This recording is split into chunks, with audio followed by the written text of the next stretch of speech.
Assalamualaikum warahmatullahi wabarakatuh. Sedulur semua dimanapun panjenengan berada, semoga hari ini selalu diberi kesehatan, diberi rezeki yang cukup untuk keluarga di rumah, dan semoga hati kita semua tetap dijaga dalam ketenangan oleh Gusti Allah. Alhamdulillah, tanpa terasa kalender sudah kembali membuka lembaran bulan yang baru. Waktu berjalan begitu cepat, musim datang dan pergi silih berganti, anak cucu kita bertambah besar. Tanaman di pekarangan ada yang mulai berbunga, ada pula yang sudah waktunya dipanen.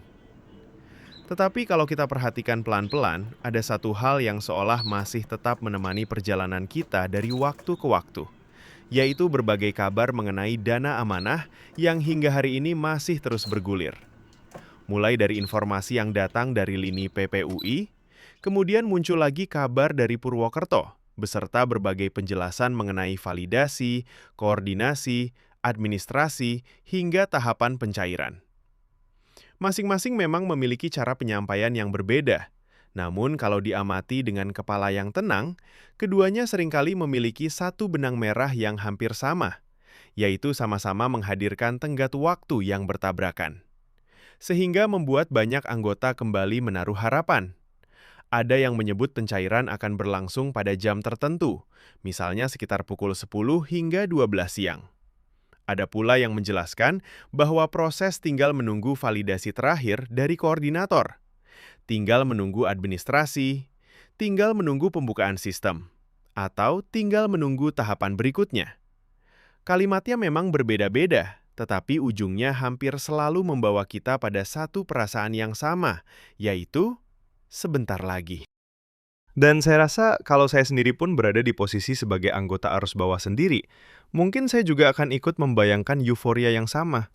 Apalagi di tengah kondisi ekonomi seperti sekarang, ketika harga kebutuhan pokok pelan-pelan terus naik, biaya sekolah cucu bertambah, tagihan listrik datang setiap bulan tanpa pernah terlambat, tentu kabar tentang pencairan dana dalam jumlah besar menjadi sesuatu yang sangat mudah menyentuh harapan siapapun.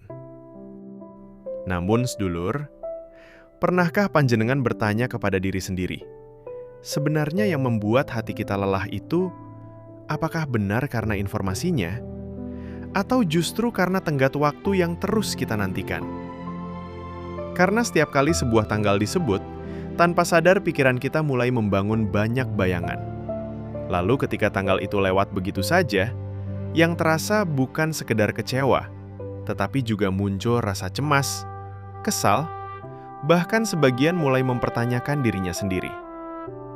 Padahal kalau dipikir lagi dengan kepala yang lebih dingin, kita juga belum tentu bisa memastikan apakah mundurnya jadwal itu memang murni karena persoalan teknis, atau memang sejak awal alurnya seperti itu. Kita tentu tidak ingin tergesa-gesa berburuk sangka kepada siapapun. Tetapi di sisi lain, kita juga perlu jujur kepada diri sendiri tentang apa yang sedang terjadi di dalam batin kita.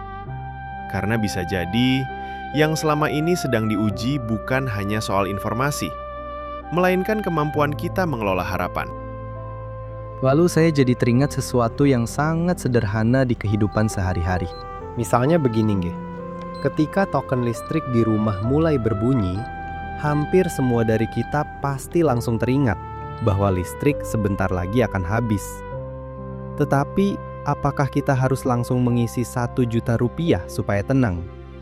Ternyata tidak juga.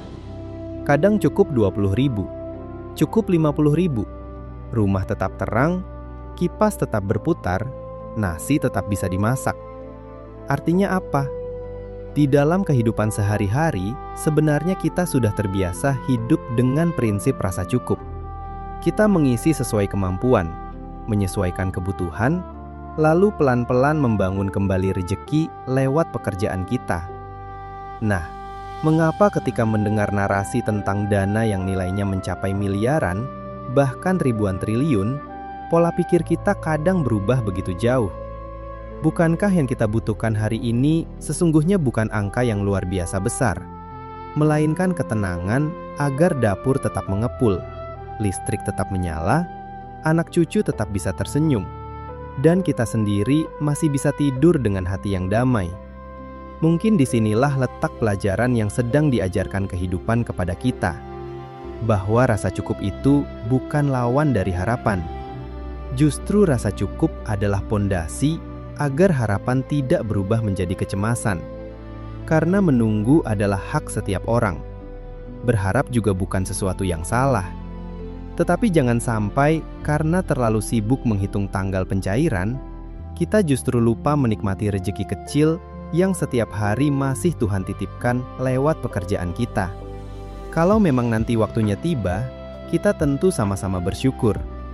Tetapi selama hari itu belum benar-benar datang, mari tetap berpijak pada bumi, tetap merawat keluarga, tetap menjaga kesehatan, tetap bekerja dengan tangan sendiri, dan tetap belajar membedakan mana harapan yang menguatkan, mana harapan yang justru menguras ketenangan batin.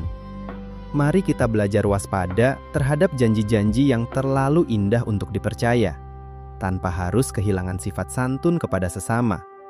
Karena kadang yang paling perlu kita rawat bukan hanya isi dompet kita, tetapi juga isi kepala dan isi hati kita. Tetap tenang, tetap bersyukur, dan mari kita jalanin aja dulu hidup ini dengan langkah yang sederhana, tetapi nyata.